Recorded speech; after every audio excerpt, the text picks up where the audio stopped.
Hello dear student, मैं Vijendra Jakhar online class में आपका हार्दिक अभिनंदन करता हूं।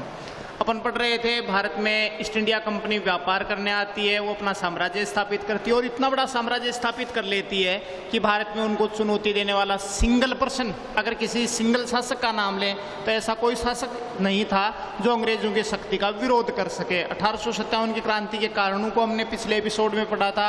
अब 1857 की क्रांति हुई थी भारत में, क्रांति का प्रतीक था वो कमल का फूल और चपाती थी। सिस्टम से क्रांति होनी थी लेकिन क्रांति असफल हो जाती है। असफल होने के क्या कारण थे? पहला रीजन था कि क्रांति समय से पूर्व होना। इस क्रांति का समय रखा था, वो समय था, क्रांति होनी थी ये 31 मई को। कितनी तारीख को होनी थी? कि संपूर्ण भारतीय लोगों ने मिलकर के ये किया था कि हमें क्रांति शुरू करनी है, वो 31 मई को करनी है। संपूर्ण भारत में हर क्षेत्र में, दिल्ली से, आगरा से, नासिक से, बॉम्बे से, चेन्नई, मद्रास से, कोलकाता से, राजपुताने से, सभी क्षेत्रों से हमें 31 मई को क्रांति शुरू करनी है। लेकिन क्रांति शुरू हो जाती है वो समय से पहले हो जाती है। समय रखा था 31 मई का कि सारे क्षेत्रों से विरोध करेंगे ताकि अंग्रेजी सेना बिखरी की बिखरी रह जाए। एक जगह अगर विरोध कर दिया जाएगा तो सेना वहां करके उस विद्रोह को दबा देगी, दूसरी जगह करेंगे वहां पहुंच जाएगी। एक साथ सभी जगह अगर करते हैं तो सेना कहां कहां पहुंचेगी? ब्रिटिश सेना बिखरी की बिखरी रह जाएगी और वे यहां से साम्राज्य छोड़ने के लिए तैयार हो जाएंगे। लेकिन क्रांति स्टार्ट हो जाती है 29 अप्रैल 1857 ईस्वी को। क्रांति शुरू होती है बैरकपुर से और क्रांति को शुरू करते हैं वो थे मंगल पांडे। मंगल पांडे 1857 की क्रांति का बिगुल बचा देते हैं। बैरकपुर पश्चिम बंगाल जिसको हम बोलते हैं, बंगाल, उसमें बांग्लादेश भी भारत का एक हिस्सा था, वहां से क्रांति शुरू हो जाती है। 10 मई को मेरठ के सैनिकों द्वारा क्रांति शुरू कर दी जाती है और 22 मई तक दिल्ली तक हो जाती है। उसके बाद में सतारा है, बनारस है, विभिन्न क्षेत्रों में ये क्रांति होती हुई जब आगे की ओर बढ़ती है तो अंग्रेजों को देखो यहाँ समय मिल जाता है। 29 मई को बैरकपुर में छावनी होती है, ब्रिटिश सेना इस बैरकपुर के आसपास के क्षेत्रों में कंट्रोल कर लेती है। उसके 10-11 दिन बाद में क्रांति शुरू होती है, वो मेरठ में होती है। तो बंगाल से सेना कहाँ पहुंच जाती है? मेरठ पहुंच जाती है। मेरठ के बाद दिल्ली में होता है तो 10-12 दिन में दिल्ली में पहुंच जाती है। फिर क्रांति होनी थी 31 मई को। 31 मई को दक्षिण भारत में होती है तो उस क्रांति को वहीं दबा दिया जाता है। इसलिए समय से पहले शुरू होना भी क्रांति की असफलता का प्रमुख कारण बना था। दूसरा था कुशल व योग्य नेतृत्व का अभाव। 1857 की क्रांति का नेतृत्व कर रहे थे बहादुर शाह जफर। ये अंतिम मुगल सम्राट थे।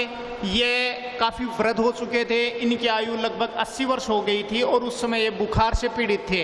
अब एक तो 80 वर्ष का आदमी होता है, अगर सेना की लीडरशिप सही नहीं है, अगर लीडर काफ़ी ओजस्वी है, सिकंदर महान क्या था? सिकंदर महान में लीडरशिप थी, इसलिए वो कम सेना से भी बड़ी बड़ी सेना को परास्त कर देता था। बाबर में क्या था? बाबर भी लीडरशिप बहुत महान थी। बाबर के पास मात्र 30,000 सैनिक थे। राणा सांगा के पास में बक्सर के युद्ध में, खानवा के युद्ध में 1 लाख से ऊपर सैनिक थे। लेकिन वो सैनिक क्यों हार जाते हैं? लीडरशिप की जरूरत होती है। यहाँ लीडरशिप का अभाव था, बहादुर शाह जफर कर रहे थे, इसलिए वो क्रांतिकारियों को सही लाइन लेंथ नहीं दे पाए, क्रांतिकारियों को सही राह नहीं दे पाए और उसका सही उपयोग नहीं कर पाए। इसलिए इस बिखरी हुई क्रांति का अंग्रेजों ने कूटनीति से दमन कर दिया था।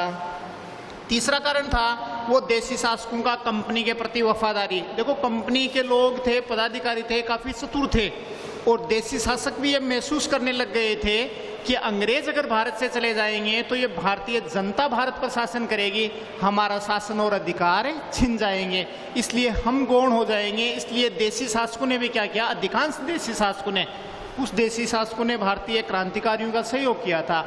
लेकिन बहुत ज़्यादा अधिकांश भारतीय देशी शासक थे, उन्होंने कंपनी के प्रति वफादारी दिखाई कि आज अगर हम कंपनी का सहयोग करते हैं, कंपनी ने उनके सामने प्रार्थना पत्र दायर किया कि देशी शासक अगर हमारा सहयोग करते हैं तो हम विदेशों में उनको बहुत कुछ धन देंगे और विदेशों में उनका ऐशो आराम करवाएंगे। उसके लालच में आकर के भारतीय देशी शासकों ने क्या किया कि कंपनी के सैनिकों और कंपनी का सहयोग करना शुरू कर दिया और क्रांति को कूटनीतिक या दमनकारी नीतियों से उनको अंत कर दिया था। चौथा कारण था सीमित संसाधन। क्रांतिकारियों के पास में हथियारों का अभाव था। ब्रिटिश सेना के पास में बंदूक थे, गोला बारूद थी, जबकि भारतीय जो क्रांतिकारी थे उन क्रांतिकारियों के पास में, बेचारे के पास भोजन का ही अभाव था। गाँव में जब वो क्रांति करते हुए अंग्रेजी सेना पर वो आक्रमण कर रहे थे तो उनकी रसद जो सामग्री थी, खाने की समस्या आ गई थी। गांव वालों ने या देसी शासकों ने खाना बंद करवा दिया क्रांतिकारियों का कि इसको कोई खाने की वस्तु नहीं देगा, इसलिए भूख से वो तड़फ रहे थे। इनके अलावा भारतीय क्रांतिकारियों के पास में पत्थर थे, ईंट थे, लकड़ियां थी, हथियार तीर कमान तलवारों से लड़ रहे थे, जबकि ब्रिटिश सेना के पास में अत्याधुनिक हथियार थे। इसलिए अत्याधुनिक हथियारों के सामने भारतीय क्रांतिकारी टिक नहीं पाए थे और अपने कम संसाधनों के कारण क्रांतिकारी भूमिगत होते चले गए। बहुत सारे क्रांतियों को मौत के घाट उतार दिया गया, बहुत सारे क्रांतिकारियों को जेलों में बंद कर दिया गया था। और अंतिम कारण था लॉर्ड कैनिंग की कूटनीति। देखो, लॉर्ड कैनिंग जब ईस्ट इंडिया कंपनी का गवर्नर जनरल बन के भारत आया था, ये बहुत ही कूटनीतिज्ञ व्यक्ति था। इन्होंने देसी शासकों को प्रलोभन दिया कि अगर क्रांति को दबाने में आप हमारा सहयोग करते हैं तो ब्रिटिश सरकार और ईस्ट इंडिया कंपनी आपको बहुत ज़्यादा आर्थिक सहायता प्रदान करेगी, उससे आपका हित होगा और आपकी सुरक्षा प्रदान करेगी। इनके अलावा लॉर्ड कैनिंग था, वो इतना समझदार था कि पश्चिम में यायावर जातियाँ, अफगानी लोग थे, काफ़ी लड़ाका थे। ये लड़ाकू जातियाँ अफगानिस्तान के दर्रू में निवास करते थे। लॉर्ड कैनिंग ने अपने पदाधिकारियों को वहाँ बुला करके उनसे संधि की कि इन क्रांति को आप दबाने में हमारी सहायता करते हैं, ब्रिटिश सेना की ओर से आप संघर्ष करते हैं और क्रांतिकारियों को हराते हैं, तो ऐसी स्थिति में ईस्ट इंडिया कंपनी आपको धन देगी, आपको इस रियासतों में से बहुत कुछ हिस्सा दे देगी। इसलिए पठानों ने भारतीय क्रांतिकारियों के विरुद्ध युद्ध मोर्चा खोल दिया।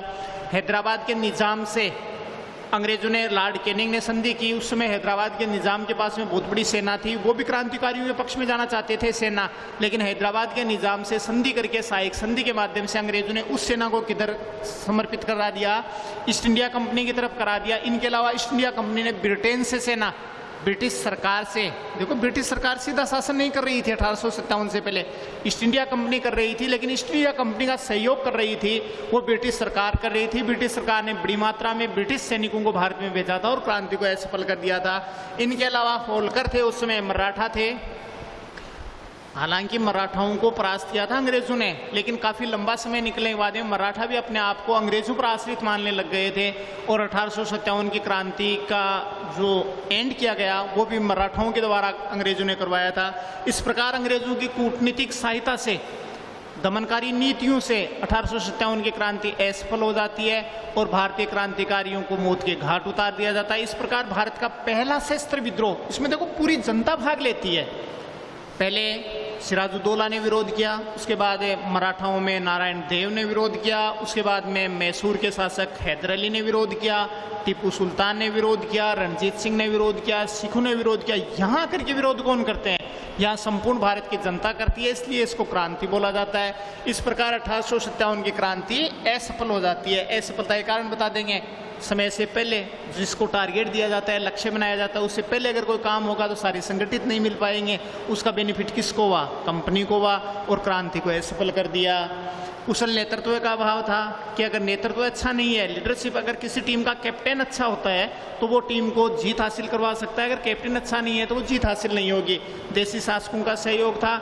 इस प्रकार अपने कूटनीतिक सहायता से ईस्ट इंडिया कंपनी ने ब्रिटिश साम्राज्य का पतन, ईस्ट इंडिया कंपनी ने ब्रिटिश सरकार के सहयोग से और देसी शासकों के सहयोग से क्रांति को असफल कर दिया जाता है। ऑनलाइन क्लास से जुड़े रहें, स्वस्थ रहें, सुरक्षित रहें। धन्यवाद।